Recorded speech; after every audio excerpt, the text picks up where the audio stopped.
రహస్య ప్రకాశం the hidden glow. చాలా కాలం క్రితం ఒక దట్టమైన పురాతన అడవి ఉండేది. ఆ అడవిలో సాయంత్రం వేళల్లో చెట్ల మధ్య నీలం పసుపు రంగుల్లో మెరిసే మాయా కాంతులు తేలుతూ ఉండేవి. ఆ కాంతులు ఎవరికీ తెలియని రహస్యాన్ని దాచి ఉంచాయి. ఒక చిన్న గ్రామంలో ఆర్య అనే ధైర్యవంతురాలు యువతి ఉండేది. ఆమెకు సాహసాలు చాలా ఇష్టం. ఒకరోజు పాత కథలు విని ఆ అడవిలో దాగి ఉన్న మాయా ఆలయం గురించి తెలుసుకుని ఒంటరిగా ప్రయాణం మొదలుపెట్టింది. అడవి లోపలికి వెళ్తుంటే పెద్ద పెద్ద చెట్లు, పాత శిథిలాలు, మంచు కప్పిన రాతి స్తంభాలు కనిపించాయి. ఆ శిథిలాలపై మాయా గుర్తులు మెరిసిపోతున్నాయి.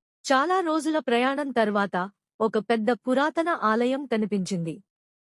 ఆ ఆలయం చుట్టూ దట్టమైన తీగలు పేరుకుపోయి ఉండేవి. లోపలి నుంచి సన్నని మాయా కాంతి కనిపిస్తోంది. ఆర్య ధైర్యంగా లోపలికి అడుగుపెట్టింది. ఆలయం లోతులో ఒక రహస్య గుహ ఉంది. ఆ గుహలో నీలం, బంగారు రంగుల్లో మెరిసే అద్భుతమైన క్రిస్టల్స్ ఉన్నాయి. ఆ క్రిస్టల్స్ సన్నని పల్స్ లాగా మెరుస్తూ మాయా శక్తిని వెదజల్లుతున్నాయి.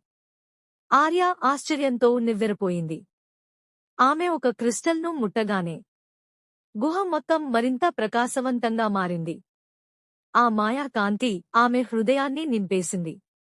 కొన్ని క్రిస్టల్స్ను తీసుకుని ఆర్య గ్రామానికి తిరిగి వచ్చింది. సూర్యాస్తమయం వేళ గ్రామస్తులు ఆమెను చూసి ఆశ్చర్యపోయారు.